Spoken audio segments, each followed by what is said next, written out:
लाला मोहम्मद शमी की 436 दिन बाद टीम इंडिया में वापसी हुई। कोई कॉम्पिटिटिव क्रिकेट इन्होंने खेला, लेकिन रिजल्ट क्या हुआ? 26 रन से इंडिया ये मैच हारा।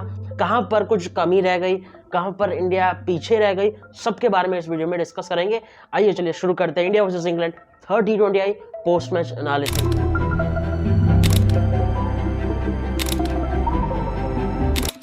सबसे पहले जैसे कि सीरीज में पूरा ट्रेंड बना हुआ है, इंडियन टीम टॉस जीती और बोलती है कि इंग्लैंड आप पहले बल्लेबाजी कीजिए, हम पहले गेंदबाजी करेंगे। इंग्लैंड बल्लेबाजी के लिए आती है और बेंटकेट शुरुआत करते हैं बेस्ट बॉल, लगातार धुआंधार ताबड़तोड़ शॉट्स खेलते हैं। अर्शदीप सिंह की कमी कुछ खली ऐसा बोल सकते हैं ऊपर से। हालांकि वो पता लगा कि सॉल्ट को आउट कर दिया था हार्दिक पांड्या जी ने, उन्होंने काफी अच्छा ऑलराउंड प्ले दिखाया था, लेकिन फिर भी अर्शदीप सिंह की कहीं ना कहीं कमी कुछ खली। प्लस मोहम्मद शमी ने भी आप देखोगे 3 ही ओवर्स कराए, सिर्फ चौथा ओवर नहीं डाला। तो क्या पूरी तरीके से फिट है वो? सबसे पहली बात। दूसरी बात, उतने रिदम में नहीं दिखे। मोहम्मद शमी ग्राउंड पर वापस आए, खेल रहे हैं, बहुत अच्छी बात है, अच्छा लगा देखकर, लेकिन वही पुराने मोहम्मद शमी देखना चाहते हैं जहां पर उन्होंने 2023 के वर्ल्ड कप में छोड़ा था, वहीं पर हम वापस देखना चाहते हैं, लेकिन वैसा कुछ दिखा नहीं अभी के लिए। बेंटकेट ने धुआं भरने वाली पारी खेली, प्रॉपर बेस्ट बॉल खेल के गया है वो। हालांकि बड़ा सॉफ्ट डिस्मिसल था, रिवर्स स्वीप लगाई और ऑर्थोडॉक्स स्वीप भी लगाई, सारी स्वीप निकाली उसने, लेकिन जो 6th ओवर था वरुण चक्रवर्ती का, वहां पर वो सिर्फ 3 रन ही बना पाए। वरुण चक्रवर्ती कुछ अलग ही फॉर्म में है। 9 ओवर्स के बाद 83 पर बनते, फिर 14 ओवर्स के बाद 117 पे 6 हो गई है। वहां पर एक मिनी कोलैप्स हुआ, जैसा कि पूरी सीरीज में देखने को मिला है, मिनी कोलैप्स हुआ। अभी 115 पे 6 और वहां से 117 तक पहुंच गए, जो कि काफी कॉम्पिटिटिव स्कोर था इस वेन्यू पर, जहां पर बॉल थोड़ा सा रुक रहा था, फंस रहा था। जैसे वरुण चक्रवर्ती ने पोस्ट मैच प्रेस कॉन्फ्रेंस में कहा कि जैसे जैसे मैच प्रोग्रेस होता था वैसे वैसे बॉल यहाँ पे टर्न हो रही थी और स्लो हो रहा था विकेट, उस हिसाब से 170 का स्कोर थोड़ा अच्छा था और फाइट करने लायक था।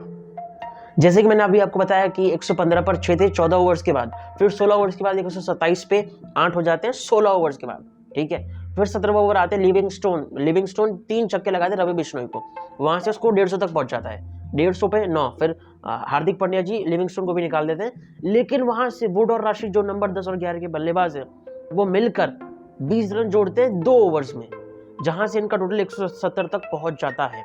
जैसे कि मैंने भी आपको बताया कि विकेट स्लो होते गए जैसे जैसे मैच प्रोग्रेस हुआ। इंडियन स्पिनर्स तो पहले डाल चुके थे, अब उन्हें करनी थी बैटिंग। वरुण की फिरकी ने वापस से कमाल दिखाया और एक अजीब सा स्ट्रैटेजी जो आगे आएगा आपको पता चली जाएगा। वरुण चक्रवर्ती ने बहुत बेहतरीन स्पेल डाला, लूजिंग कॉज में इतनी बुरी तरीके से हारे, लेकिन फिर भी मैन ऑफ द मैच रहे, तो कुछ स्पेशल परफॉर्मेंस ही था वरुण चक्रवर्ती का ये। अब जब इंडिया चेज करने आती है 172 रन का टारगेट, तो कुछ कॉमेडी ऑफ एरर्स होते हैं। पहले तो संजू सैमसन एक सेट पैटर्न से आउट हो रहे हैं, फर्स्ट सेकंड थर्ड तीनों T20 में ये जोफ्रा आर्चर का आउट हुए हैं। Same bowler, same type of delivery, same जगह पे आउट हुए। ये पैटर्न सा बन चुका है। अब इंटरनेशनल क्रिकेट में अगर कोई पैटर्न बन रहा है डिसमिसल का किसी बल्लेबाज का, तो वो जंगल में आग की तरह बात फैलती है, जो कि होने लगा है। अब सैमसन जब भी आएंगे तब उनके कान के पास से सीटियां बजाई जाएंगी। अच्छे प्लेयर हैं, अच्छा खेल भी रहे हैं, लेकिन आप देख ही रहे हो कि पिछले 3 इनिंग से पैटर्न बना है, वैसे आउट हो रहे हैं। देखो प्लेयर फ्लॉप होता है मानता हूँ, लेकिन एक सेट पैटर्न से आउट हो रहा है, जिस वजह से उनकी दिक्कतें बहुत ज़्यादा बढ़ जाती हैं। सूर्य कुमार यादव की आप देखोगे तो शॉर्ट ऑफ गुड लेंथ पे आउट हो रहे हैं, उनको शॉर्ट ऑफ गुड लेंथ डालो, पेस मत दो, जैसे जोफ्रा आर्चर ने करने की कोशिश करी थी, लेकिन एक अच्छा चौका लगाया पॉइंट के ऊपर से, एक फ्लिक करके विंटेज सूर्या था, लेकिन फिर वापस से आउट हो गए। सूर्य को भी अच्छे स्टार्ट्स मिल रहे हैं, लेकिन वो कन्वर्ट नहीं कर पा रहे, ये एक बड़ा चिंता का विषय है। जैसे कि मैंने आपको बताया था पिछले सेकंड T20 के पोस्ट मैच एनालिसिस में कि यहाँ पर सूर्य कुमार यादव जब तक टीम इंडिया जीत रही है तब तक कोई नजर नहीं रखेगा, लेकिन जैसी हारेगी तब उन पर बातें चलने लगेंगी, और बातें बनती भी, क्योंकि बहुत बड़ा खिलाड़ी है। जिस हिसाब से ये भी सेट पैटर्न से आउट हो रहा है, वो भी चिंताजनक बात हो सकती है इंडियन टीम के लिए। जैसे तिलक वर्मा ने बैटिंग करी थी सेकंड T20 में, वैसा लग नहीं रहा था कि इनको कोई आउट कर पाएगा सीरीज में, लेकिन आदिल रशीद एक पीच ऑफ डिलीवरी डालते हैं, गुड लेंथ से स्पिन करा के अंदर मिडिल डंडे पे मारते हैं। तिलक वर्मा पीछे खेल गए, इसलिए वो बोल्ड हो गए। अब 68 पर 4 हो जाते हैं, ये 8 ओवर्स के आसपास में 68 पर 4 हो जाते हैं। अब होती है असली कॉमेडी शुरू। जो बैटिंग लाइनअप है वो जरा देखो एक बार। संजू सैमसन, अभिषेक शर्मा, इन दोनों ने ओपन किया। संजू आउट हो गए पहले, फिर आया सूर्य कुमार यादव, राइट हैंडर आया, ये बात जरूर नोटिस करना। फिर अभिषेक शर्मा आउट होते हैं, अभिषेक गया, लेफ्ट हैंडर आया तिलक वर्मा, ठीक है। अब फिर सूर्य कुमार यादव आउट होते हैं, तो राइट हैंडर गया और राइट हैंडर आया हार्दिक पांड्या जी। अब तिलक वर्मा लेग स्पिन से आउट हो जाते हैं, तो लेफ्ट हैंडर गया, लेफ्ट हैंडर आया वॉशिंगटन सुंदर। मतलब तुमने यार ध्रुव जुरैल को क्यों खिला रखा है? उसको नंबर 8 में खिला रखा है। जहां तक मेरा क्रिकेट नॉलेज है, वो नंबर 8 से बेटर बल्लेबाज है। कोई भी कंडीशन हो, तुम अपने ऐसे प्रॉपर बैटर को जो ना कीपिंग कर रहा है, जो सिर्फ फील्डिंग कर रहा है, और उसको आप नंबर 8 पे खिलाते हो, थोड़ा चिंताजनक विषय है। आप कमेंट सेक्शन में जरूर बताना कि आपकी क्या राय है, ध्रुव जुरैल को नंबर 8 पे खिलाया क्यों गया। वॉशिंगटन सुंदर आते हैं, फिर वो आउट होते हैं, फिर एक और लेफ्ट हैंडर आते हैं अक्षर पटेल, फिर आउट होते हैं अक्षर पटेल तो ध्रुव जुरैल आते हैं। अरे भाई, तब भी किसी और लेफ्ट हैंडर को भेज देते, कोई बचा होता तो।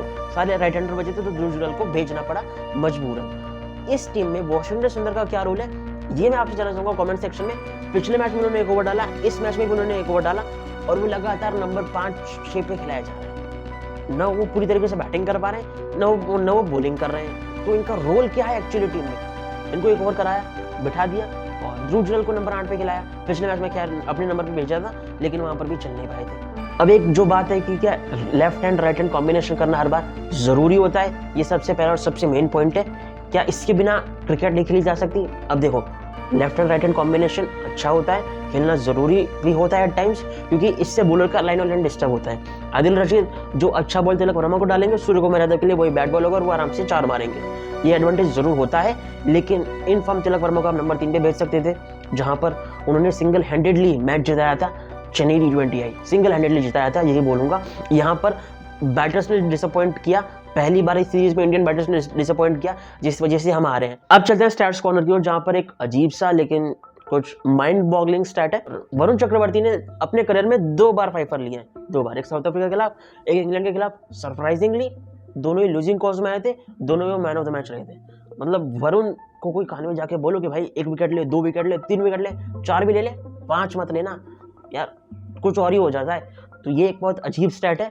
इन्होंने जितनी भी क्रिकेट खेली है उसमें पिछले 10 मैचेस में इन्होंने 27 विकेट्स लिए हैं कमबैक के बाद, जो कि माइंड बॉगलिंग स्टफ है, जिसमें से 8 इंडिया जीती है, 2 ही हारी है, दोनों में इन्होंने 5 विकेट हॉल लिया था।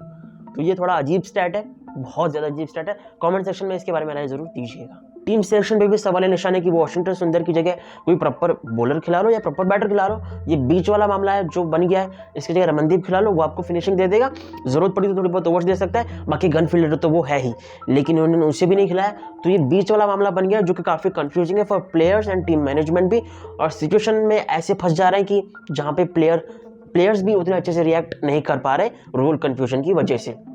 आपको क्या लगता है कि कुछ चीज़ें गलत करी इंडियन टीम ने इस T20 मैच में, और जो 4 T20 पुणे में होने वाला है फ्राइडे को, उसमें क्या लगता है कौन जीतेगा? इंटरेस्टिंग ये सीरीज हो चुकी है, 2-1 से इंडिया आ गया। अभी भी इंग्लैंड के लिए सारे मैचेस ड्रॉ आई हैं, क्या कुछ रिजल्ट रहेगा, इंटरेस्टिंग होगा देखना। और अपने कमेंट सेक्शन में जरूर बताइएगा कि क्या कुछ इंडियन टीम ने गलत किया, क्या कुछ चेंजेस हो सकते हैं। मिलता है आपसे बहुत जल्द अगले वीडियो में। बहुत बहुत धन्यवाद। जय हिंद। लाइक सब्सक्राइब कीजिएगा। धन्यवाद।